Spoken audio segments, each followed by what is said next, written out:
Gracias, Seba, por la invitación. Gracias por la invitación. Gracias a todos también por conectarse en este horario. Y bueno, la idea era, voy a compartir pantalla, la idea de hoy era acercar un poco sobre la neuronutrición y qué aplicación tiene sobre las enfermedades neurológicas, neurológicas y psiquiátricas. Neuronutrition and neurological disease. Psychiatric and neurological disease. Hay un micrófono abierto, chicos, que habla en inglés. Sí. Bueno, la idea era acercar un poco sobre esto de la neuronutrición y cómo la podemos empezar a aplicar en las enfermedades psiquiátricas y neurológicas. Cuando uno habla de neuronutrición es muy amplio, porque en realidad nos estamos acercando a todas las enfermedades neurológicas, que pueden ser obviamente que las neurodegenerativas o también las neuromusculares, o sea que hay un montón. Hoy elegimos algunas como para dar un enfoque amplio sobre el tema, pero es bastante complejo la neuronutrición. En realidad es que, bueno, que el cerebro es uno, como ustedes saben, uno de los órganos más importantes y complejos que tiene nuestro cuerpo en cuanto a su estructura y funcionamiento. Solamente representa el 2% del cuerpo y consume el 20% de la energía de nuestro organismo, o sea que consume un montón de energía, y las principales fuentes es el oxígeno, los hidratos de carbono y los lípidos. Siempre hay una estrecha relación entre, como les decía, la nutrición, el cerebro y las enfermedades neurológicas, ¿no?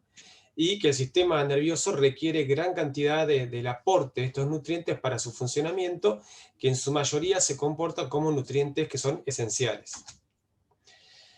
Según los últimos estudios, fíjense que 1 de cada 4 o 5 personas en el mundo se verá afectada en algún momento por alguna enfermedad neurológica o del cerebro a lo largo de su vida, y que representa una de las mayores causas de discapacidad, no solo en el envejecimiento, sino también en cualquiera de las etapas de la vida. Por eso es muy importante pensar en mantener un cerebro saludable desde las etapas más jóvenes hasta la adultez, digamos, para llegar a la edad adulta a hacerme daño con el cerebro lo más saludable posible. En la neuronutrición sabemos que hay una alimentación deficiente, lo que nos va a provocar es una disminución de la capacidad cognitiva, disminuye el rendimiento intelectual, provoca trastorno de la concentración y influye notablemente en el estado emocional, el estado de ánimo. Por eso el consumo de energía mediante la alimentación no solamente es necesario para mantener el físico, digamos, saludable, sino también para que tengamos un buen funcionamiento cerebral. Entonces, la dieta puede afectar el desarrollo cognitivo en las diferentes edades y etapas de la vida. Entonces, una adecuada nutrición asegura el desarrollo físico, emocional, conductual y cognitivo de la concepción. Todos sabemos que una madre bien nutrida durante su embarazo o previo a su embarazo y después continuando digamos, con una buena nutrición, asegura que su hijo sea, digamos, lo más saludable posible, ¿no? Y la salud corporal y un buen funcionamiento cerebral siempre dependen de una alimentación que sea equilibrada, completa y variada, que nos aporte toda la energía y los nutrientes necesarios para la construcción y la reparación de cualquier estructura cerebral. Hay varios factores dietéticos que influyen en el desarrollo de las enfermedades neurológicas, por lo cual todas las enfermedades neurológicas o psiquiátricas requieren de una buena valoración y un cribaje nutricional de inicio, digamos, como para prevenir cualquier desarrollo de malnutrición durante el desarrollo de la enfermedad. Entonces, una alimentación equilibrada es la que nos va a proporcionar, como les dije antes, todos los nutrientes necesarios y las cantidades adecuadas para cada individuo. Por eso los planes de alimentación son individuales. También, dependiendo del sexo, la etapa en la vida en la cual se encuentre la persona, las condiciones de salud, o sea, si uno tiene que asociarle o no comorbilidades a la patología de base. Y la cantidad de energía que un individuo va a necesitar, obviamente que es variable y depende de múltiples factores, pero entre ellos del estilo de vida, de las actividades que desarrolla y del estado nutricional de ese momento. Entonces, también, digamos, uno tiene que tener en cuenta que en la evaluación o en ese cribaje nutricional inicial, tiene que empezar a detectar diferentes alteraciones que sabemos que pueden complicar la evolución de cualquiera de estas enfermedades neurológicas. Para estos puntos que debemos tener en cuenta para una buena plasticidad neuronal, o sea, para la neurogénesis, es que tenemos que llevar una alimentación saludable durante toda la vida, que saludable significa que nos aporte todos los nutrientes necesarios para poder cumplir todas las funciones cerebrales que tiene el organismo. Realizar una actividad física regular, por lo menos 3 veces por semana, mantener un peso adecuado. Cuando uno habla de mantener un peso adecuado, no es un peso ideal, ya no estamos hablando de eso, sino un peso adecuado para esa persona, o sea, lo que sea saludable para esa persona.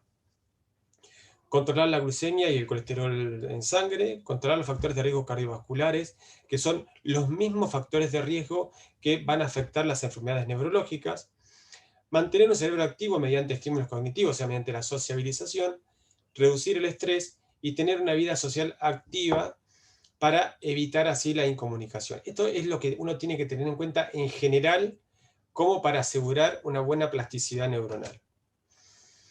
Los nutrientes que tenemos que tener en cuenta para un óptimo funcionamiento cerebral son todos, ¿no? Pero principalmente estos, ¿no? El zinc, el sodio, el potasio, hierro, calcio, magnesio, vitaminas, el triptofano, omega 3, omega 6, todos estos nutrientes que nos aseguran un buen funcionamiento cerebral.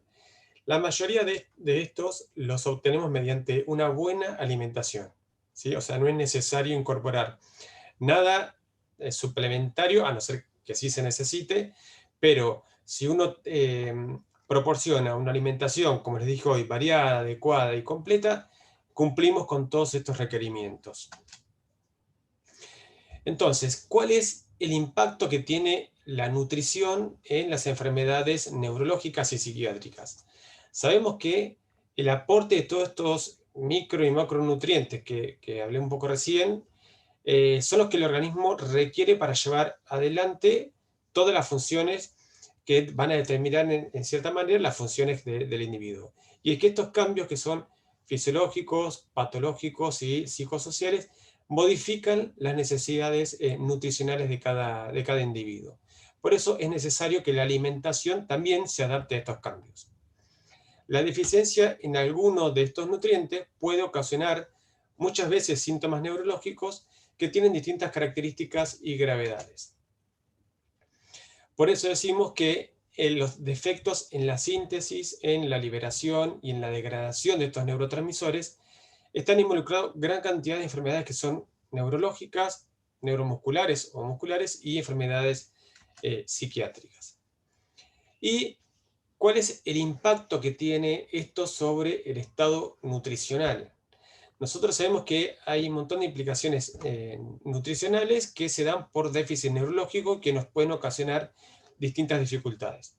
Por ejemplo, si el paciente presenta una debilidad motora, parálisis o temblores, obviamente que ahí vamos a tener un sobrepeso, obesidad, dificultad para alimentarse, que esto es lo que nos va a complicar la evolución de la enfermedad, ¿no? O sea, ahí que ya no estamos hablando de que solamente es la enfermedad en sí misma, sino las complicaciones que nos trae los síntomas de esta enfermedad que nos pueden provocar el sobrepeso o la obesidad.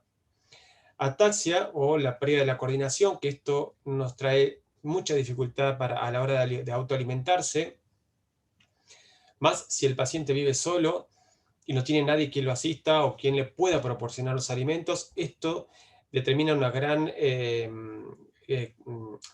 dificultad para el paciente y también para la familia. La disminución de la motilidad intestinal, que esto obviamente que nos puede causar constipación y mala absorción de nutrientes. Esta disminución de la motilidad se puede dar por diferentes factores, como por ejemplo la misma enfermedad o también por medicaciones que están alterando la función intestinal. La disfagia, que está presente en casi todas las enfermedades neurológicas o neurodegenerativas, en mayor o menor medida, pero en algún momento de la evolución puede aparecer la disfagia por la misma debilidad muscular o por la misma plasticidad, y esto nos ocasiona digamos, un riesgo de aspiración importante y también riesgo de malnutrición muy severos, digamos, porque el paciente muchas veces deja de comer por la propia disfagia o por tener miedo o porque directamente no puede comer. Incontinencia urinaria, que esto sean algunas de estas enfermedades o una gran parte de estas enfermedades neurológicas. Esto se puede ver también por la escasa ingesta de líquido o que el paciente empiece a incorporar menos cantidad de líquido. Y alteraciones visuales, que eso obviamente nos puede ocasionar muchísima dificultad para la preparación de los alimentos o para ingerir los alimentos. Vuelvo a decir lo mismo. Hay pacientes que viven solos o que no tienen a nadie que los acompañe y esto significa un problema. Por eso crear como una red de contención es importante, o sea, no solamente tener en cuenta al paciente, sino de cómo facilitarle el momento de la alimentación. ¿Cuáles son, digamos, los tratamientos nutricionales en una de las principales enfermedades neurológicas? Como un ejemplo, quería empezar con la enfermedad inmunomediada, autoinmunes, digamos, como la esclerosis múltiple. Nosotros sabemos que es una enfermedad, o como ustedes saben, es una enfermedad crónica que afecta la sustancia blanca del cerebro, o sea, la médula espinal, que el 80% de los casos aparece entre los 20 o 40 años, pero también se puede ver antes o se puede ver después, y principalmente afecta a las mujeres. Un 85% de estos pacientes presentan síntomas intestinales o alteraciones intestinales importantes, propias de la enfermedad o también por las medicaciones para esta enfermedad. Y eso nos puede traer, digamos, un problema importante sobre la ingesta y también en la motilidad intestinal. Y también esto se le suma que, debido a la escasa actividad física, porque sabemos que la esclerosis múltiple ocasiona muchísima fatiga, que es uno de los principales síntomas de la enfermedad, el paciente empieza a hacer menos actividad física porque no puede hacerlo o porque se siente muy fatigado, y la sobrealimentación, que obviamente nos va a ocasionar un exceso de peso importante, que esto agrava la movilidad, o sea, las actividades de vida diaria se ven alteradas por el sobrepeso o la obesidad que estos pacientes pueden llevar a cabo. En el caso contrario, es, digamos, una persona muy delgada y que comienza a hacer una dieta que es muy restrictiva, que es muy frecuente en estos pacientes también, puede ocasionar que esto tenga mayores riesgos de dolores o de ulceraciones también, y la capacidad, digamos, de la inmunidad se ve alterada justamente por eso. La enfermedad autoinmune, o sea, la esclerosis múltiple, también una de las causas frecuentes es la deficiencia de vitamina D, cual se vería también alterada en este caso. Perdón.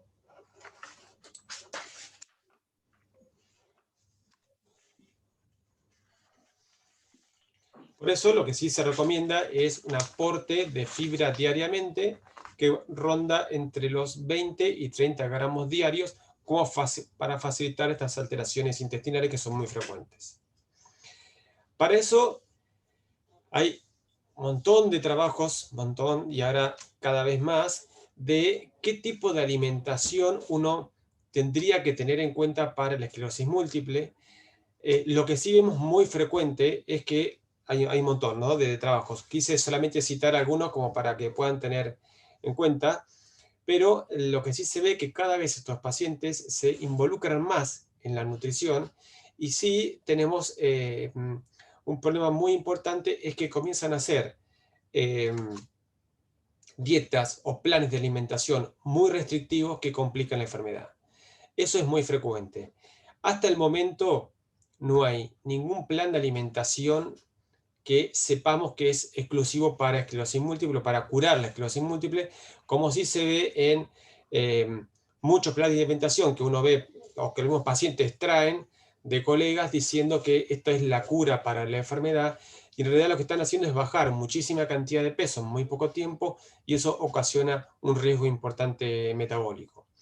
Pero, vuelvo a decirles, hasta el momento no hay ningún plan específico para la esclerosis múltiple. Sí sabemos que un plan de alimentación, de que sea personalizado, que sea variado, que sea completo, y teniendo en cuenta los neuronutrientes esenciales, que fue lo que les hablé al principio, uno puede como evitar complicaciones durante la enfermedad.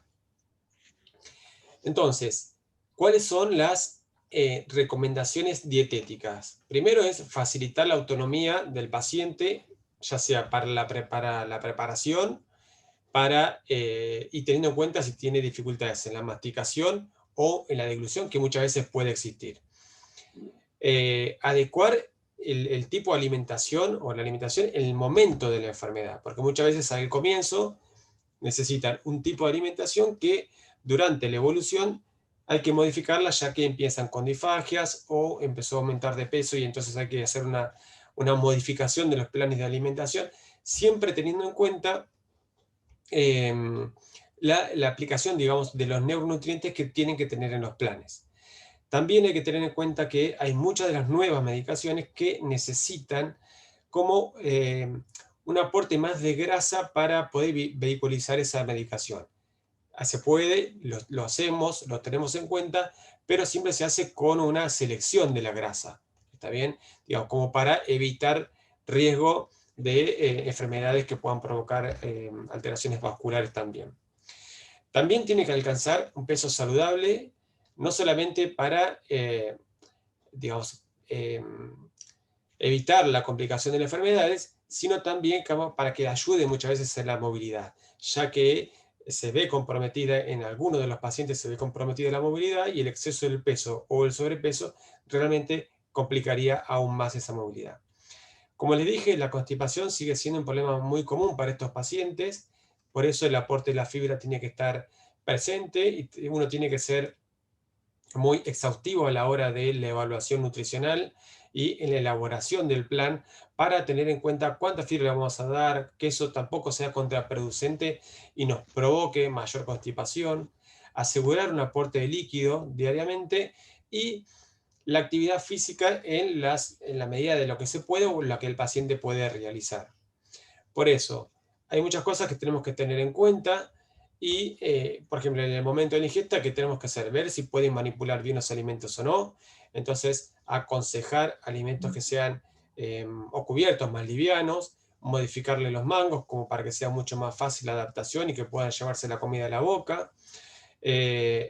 Cómo emplear los vasos o las tazas, o, por ejemplo, los platos que sean antideslizantes o antiderrame también, que pueden usar sorbete en algunos de los casos, ver si tiene alguna dificultad o disfagia hacia los líquidos, y poder también ahí intervenir y poder espesar los líquidos, ya sea con algún tipo de espesante o con algún espesante casero. Utilizar vasos que tengan tapa para evitar el derrame, más si son líquidos calientes, y utilizar platos térmicos para mantener las preparaciones, porque muchas veces, si tiene problemas de disfagia, se lentece mucho más a la hora de la alimentación. Entonces, si uno tiene la preparación más caliente, incentiva al paciente a comer más también, y la comida caliente. Entonces, ¿podemos decir que hay una relación entre la dieta y la esclerosis múltiple? La verdad que hay muchos trabajos que nos dicen que sí, y que se tiene que ver con una ingesta de grasa saturada, que eso aumentaría la incidencia, pero no hay nada claro todavía. Pero sí, la mayoría de los estudios demuestran que la ingesta elevada de grasas saturadas, de azúcares refinados, predisponen a la obesidad, a la enfermedad, perdón. Ahora también hay varios estudios que están empezando a aparecer que la obesidad en la adolescencia también sería un predictor de, digamos, de la enfermedad. Y lo que en cierta manera nos protegería serían los pescados de aguas azules, los más profundos, como el salmón, brótola, merluza, el atún, que serían más protectores de la enfermedad. Obviamente siempre teniendo en cuenta el aporte de vitamina D, ya sea lo que proviene de los lácteos o de los quesos, bueno, lo demás, y la exposición un poquito al sol. Muchas veces sí se ve que en estas enfermedades autoinmunes, esta inflamación crónica es lo que es el factor por ahí más predisponente para tener en cuenta y empezar a trabajarlo en eso. Por eso les comentaba que todos estos factores de riesgo, que no son solamente para vasculares, que son los mismos que para todas las enfermedades neurológicas, pero sí tenemos que tener en cuenta que todos estos factores complican la evolución de la enfermedad en cualquiera de sus formas. ¿Está bien? Entonces sí hay que tener en cuenta no solamente un plan de alimentación que nos ayude, digamos, a mantener una enfermedad o que la evolución sea lo más saludable posible, sino también tener en cuenta todas estas morbilidades que son los que van a complicar la enfermedad. Entonces, de la relación de la dieta con la esclerosis múltiple, sí sabemos que el estado nutricional puede afectar, obviamente siempre afectar negativamente la evolución de la enfermedad para los dos puntos. Si tenemos bajo peso, como dije hoy, puede empeorar la evolución de la enfermedad, aumenta el riesgo de las complicaciones y afecta al sistema inmune y a la fuerza muscular. Bien, como cualquier enfermedad también neurodegenerativa. La obesidad, que nos impide la movilidad, hay una disminución del gasto energético, los hábitos alimentarios son incorrectos ya, digamos, para el desarrollo de la obesidad, y el uso de los antidepresivos y estrés también favorecen a la obesidad. Hay un montón de estas enfermedades neurológicas, no quiero decir que solamente esclerosis múltiple, necesitan este enfoque o esta contención de psiquiatría, digamos, como para que contengan, obviamente, al paciente y para ver, digamos, de qué manera con algunos fármacos uno podría trabajar como para evitar el desarrollo de la enfermedad, ya que sabemos que algunos son obesogénicos.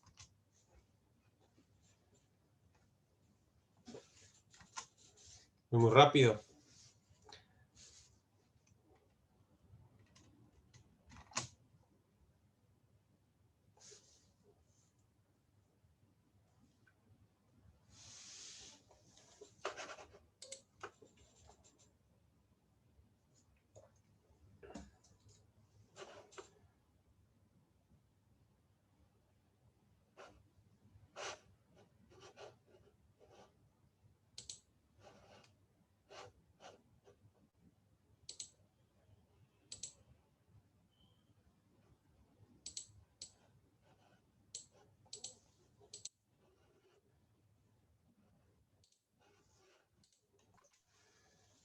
Seguimos. No sé si se colgó, a ver. Eso te iba a decir. ¿Se colgó la compu tuya? Está aquí.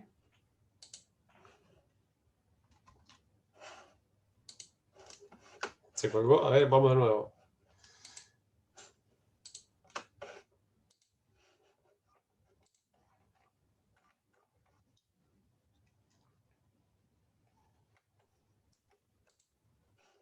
Bueno, acá vamos, seguimos. Bueno, otra de las enfermedades, ¿sí? Bueno, enfermedad de Alzheimer, que obviamente que sabemos que la demencia es un estado donde, a ver, quiero agrandar la pantalla, pero no me deja. Bueno, sobre la pérdida de aquellas capacidades o habilidades cerebrales que permiten o nos permiten pensar, comprender o percibir el mundo externo, ¿no? Esta alteración comprende y abarca el funcionamiento laboral, social y personal, que son algunos de los ambientes que se empiezan a alterar al principio, ¿no? O sea, o al parecer estas alteraciones al principio. Bien, entonces un empeoramiento que complica, digamos, la convivencia o la sociabilización de los pacientes. Es decir, que empieza a haber una pérdida de las habilidades que son necesarias para el desenvolverse día a día de forma autónoma y satisfactoria. El Alzheimer es una de las demencias, una de las enfermedades degenerativas más frecuentes de todas las demencias y también un poco una de las más conocidas, digamos, hasta el momento. La causa es muy desconocida y tiene la particularidad que es una enfermedad que es progresiva, que, digamos, esta neurodegeneración es progresiva y no hay hasta el momento ningún tratamiento que asegure, digamos, como que se detenga la enfermedad.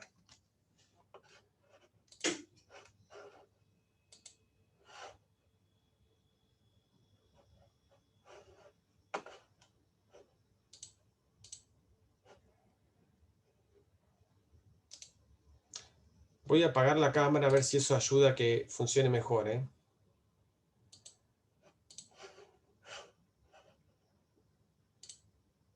A ver ahí.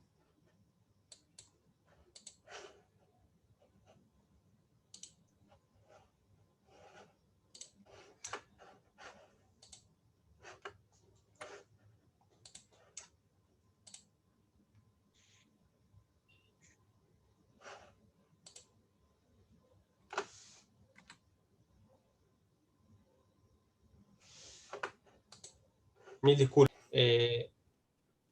La consecuencia de los trastornos cognitivos y las alteraciones en la conducta alimentaria, obviamente que nos ocasionan una disminución de la pérdida del apetito, una disminución en la ingesta de los alimentos, obviamente que la pérdida de peso, la malnutrición, trastornos en la masticación y la deglución, el enlentecimiento de la motilidad intestinal y dificultad en la evacuación.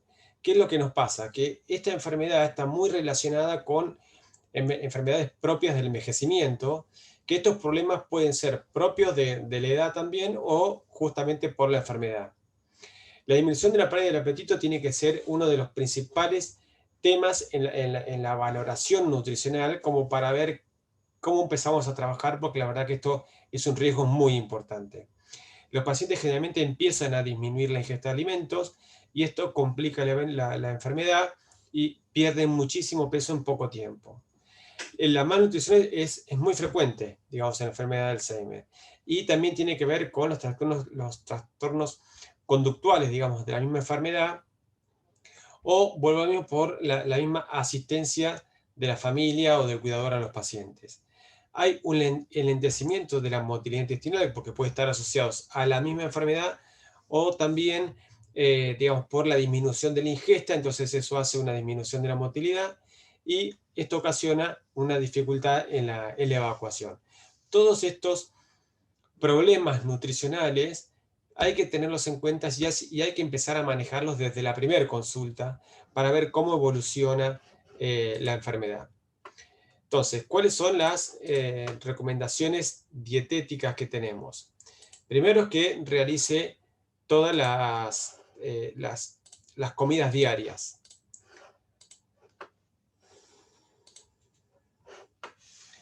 Que realice todas las comidas diarias. Primero, digamos, por lo menos hacerle un plan de alimentación donde tenga por lo menos todas las ingestas principales, o sea, desayuno, almuerzo, merienda, cena, y ver según los requerimientos nutricionales si hay que adicionarle algunas otro tipo de ingesta un poco más chicas como para que puedan llegar las comidas principales. Conseguir al máximo el nivel de autoalimentación, o sea, que defenderlo, o sea, como que incentivarlo a que puede comer, a que tiene que comer, a que se puede preparar sus alimentos y a que sea una alimentación que sea completa, que sea variada y que sea gustosa también. Optimizar el mayor aporte de ácidos grasos esenciales y de vitaminas, como dije hoy. También muchas veces es recomendable el suplemento de vitamina E como un papel neuroprotector al inicio de la enfermedad, sería lo ideal. Asegurar la cantidad de líquido adecuada durante el día. Muchos de estos pacientes obviamente se olvidan de comer, como también se olvidan de tomar agua. Entonces el ofrecerle la comida o el ofrecerle líquidos es fundamental. Las preparaciones tienen que ser variadas, o sea, no tienen que ser monótonas y tienen que tener un sabor que sea agradable. Dos cosas. Primero es que se pierde un poco el sabor de la comida, ya sea porque empiezan a disminuir las papilas gustativas, y otro es también porque empiezan como a no sentirle tanto el sabor a las comidas o a las preparaciones, por eso es importante que sean bien gustosas. Cuando viene en el tamizaje hay que evaluar en las primeras consultas si tienen dificultad en la masticación y en la deglución o en las dos, y en ese caso empezar a modificar los planes de alimentación. La masticación se puede ver afectada, ya sea por la misma enfermedad o porque no tiene todas las piezas dentarias, entonces hay que tener en cuenta para planear el plan de alimentación. Si el aporte alimentario no cubre con todos los requerimientos diarios, obviamente que hay que suplementarlo con los suplementos de uso comercial y asegurar el requerimiento diario. Entonces, también hay que empezar a educar al paciente en el momento de la alimentación, ya sea de que coma bien sentado, que no haya distracciones, como para asegurar la buena alimentación y todo el aporte calórico. Los platos tienen que ser generalmente de poco volumen, pero que tengan una alta densidad energética. ¿Qué quiere decir? Que muchas veces no quieren comer todo el plato, entonces, bueno, lo poco que coman, que esté enriquecido, y uno ahí está asegurando el aporte calórico diario también. Tienen que comer despacio, como decía hoy, sin distracción, y masticar bien los alimentos, y si no, facilitarle, por medio de la comida, facilitarle la masticación. Y fundamental, crearle una rutina de horarios, y si el paciente vive solo, también hay que tener en cuenta, por ejemplo, desde cómo se acomoda la cena, ejemplo, como para que el paciente abra la cena y tenga en cuenta bien ahí qué es lo que, digamos, lo que va a utilizar, y no poner adelante cosas que nunca va a usar o que nunca usó para no desorientarlo. También tener en cuenta hacer instructivos bien concisos y cortitos, desde como por ejemplo de cómo calentar agua a cómo prepararse, no sé, un té. Entonces esas cosas tienen que tenerse en cuenta a la hora de los planes de alimentación. ¿Cuál es la relación entre la dieta y el desarrollo de la enfermedad? En realidad, uno tiene que tener en cuenta que la restricción calórica no está aconsejada y, a ver si puedo poner, no está aconsejada, y lo que nos puede aparecer frecuentemente es la desnutrición y la pérdida de masa muscular, que es muy frecuente en estos pacientes. Hay que tener en cuenta la selección de grasas, entonces por eso el aporte de omega 3 y omega 6 en su medida justa, siempre aportando mayor porcentaje de omega 3 y menor de omega 6, ¿sí? Los pescados azules también, bueno, como les decía, el atún, el salmón, ¿no? La merluza, que tiene que estar por lo menos 3 a 4 veces por semana. Y asegurar un aporte diario de vitaminas y de antioxidantes, principalmente las vitaminas del complejo B, digamos, el ácido fólico y también los antioxidantes. ¿Cuáles son los factores nutricionales en la prevención del Alzheimer? Como les venía comentando, hay muchísimos trabajos que nos dicen cuáles son la dieta que uno tendría que realizar, pero ninguno hasta ahora nos dice cuál es el más efectivo. Sí sabemos que siguiendo una dieta mediterránea, adaptándola a nuestra población, es lo más saludable.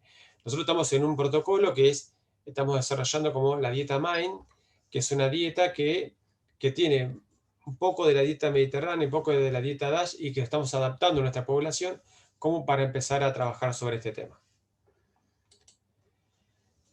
Por otro lado, tenemos también la enfermedad de Parkinson.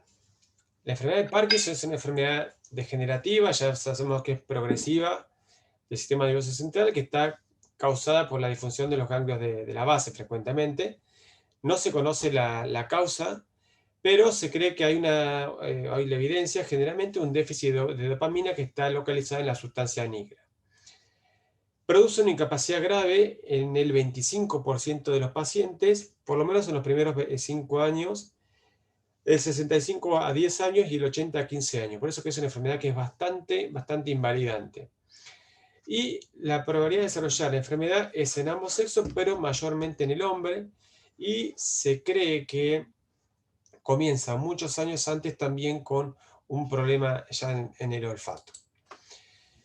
¿Cuáles son los factores de riesgo y los síntomas frecuentes de esta enfermedad? Primero sabemos que la enfermedad tiene una causa que es multifactorial.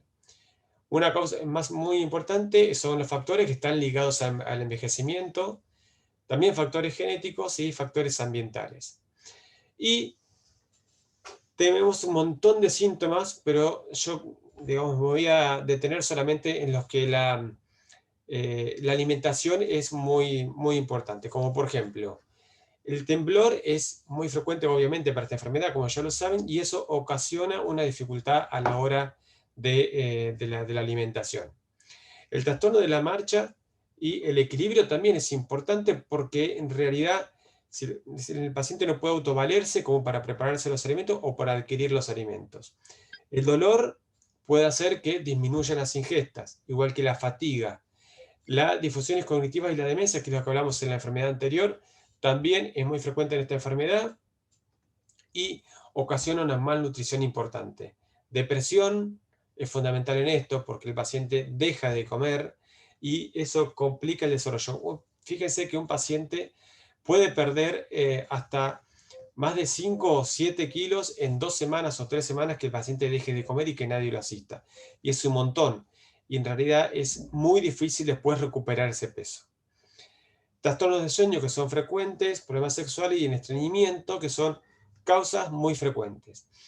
Sí, esta problemática nutricional que ocasiona las alteraciones motoras, los problemas en la masticación, problemas que son, digamos, ya que están relacionados por sí con la medicación, la disfagia, que es lo que venía hablando, anorexia y la pérdida de peso. Y me detengo en esto, que es la interacción de los fármacos con los nutrientes, porque sí tenemos que tener en cuenta que la medicación, o sea, el L-Dopa, que es la medicación para el Parkinson, muchas veces se ve alterada la absorción por las proteínas. Entonces, en el plan nutricional que uno tiene en cuenta para esta enfermedad, tiene que tener en cuenta la distribución de las proteínas. Eso es fundamental.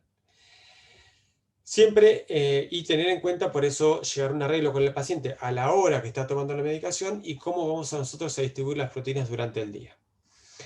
Hay un montón de causas que pueden ocasionar una baja de peso, una disminución de peso para el paciente que complica muchísimo la enfermedad. Primero es la disminución del apetito, que se puede dar por constipación, por una disminución en el vaciamiento gástrico, que es muy frecuente en esta enfermedad, por náuseas, por depresión, como lo dije anteriormente, por la dificultad para tragar, y esto nos ocasiona malnutrición, o sea, una menor consumo de nutrientes que son los esenciales y más que nada los neuronutrientes, que es lo que venimos hablando desde el principio. Temblores intensos, que eso ocasiona una dificultad a la hora de comer. Dificultad para el manejo de los utensilios, como hablamos de esa enfermedad anterior, y la disminución del olfato, que esto es fundamental, porque el paciente al no tener el olfato no tiene o no siente por ahí la necesidad de comer. Pero principalmente para esta enfermedad lo que sí tenemos que tener en cuenta es la interacción de fármaco-nutrientes, o sea, de las proteínas con la medicación que se le está dando al paciente. Siguiendo, y por último, las enfermedades vasculares o el ACV. Sí sabemos que el ACV es un déficit neurológico con un comienzo agudo, con síntomas y signos correspondientes a la afectación cerebral, que tiene múltiples factores, también es multifactorial, pero tenemos factores de riesgo que son modificables y los no modificables.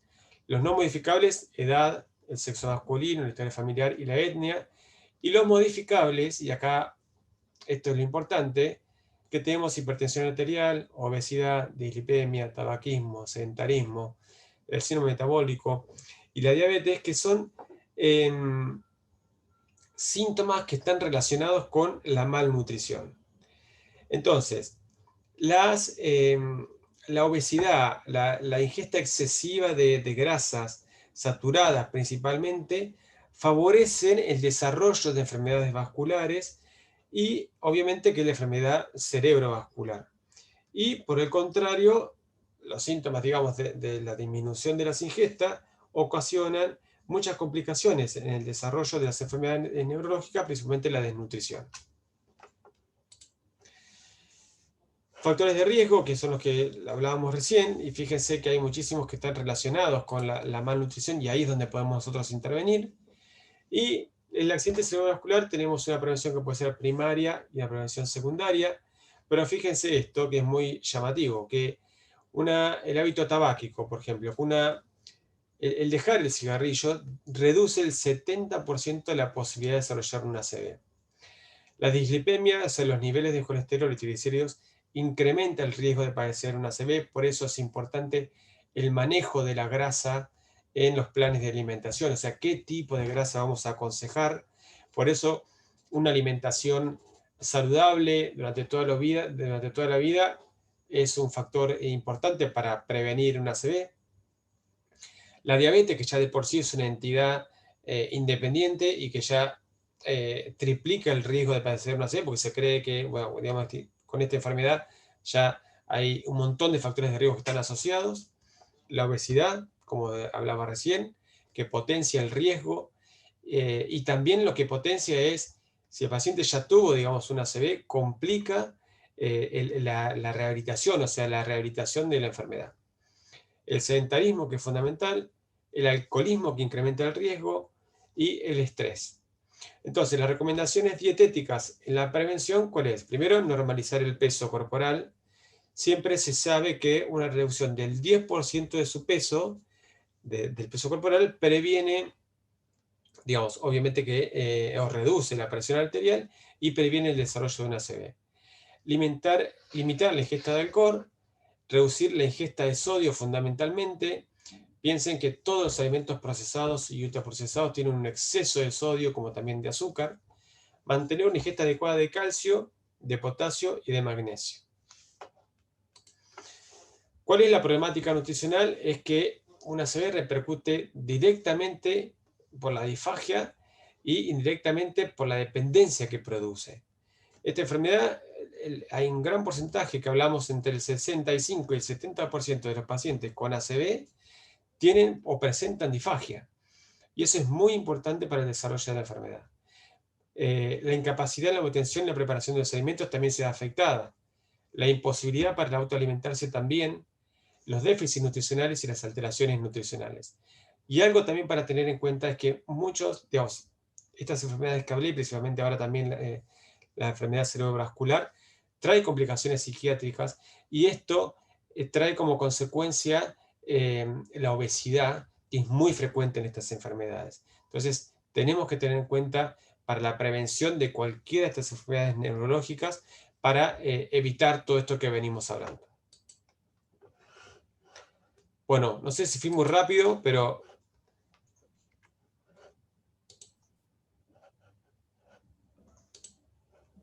acá estamos. Oye, Tenía miedo que se me volviendo. cortara y quería como avanzar porque tenía miedo que se me cortara. Pero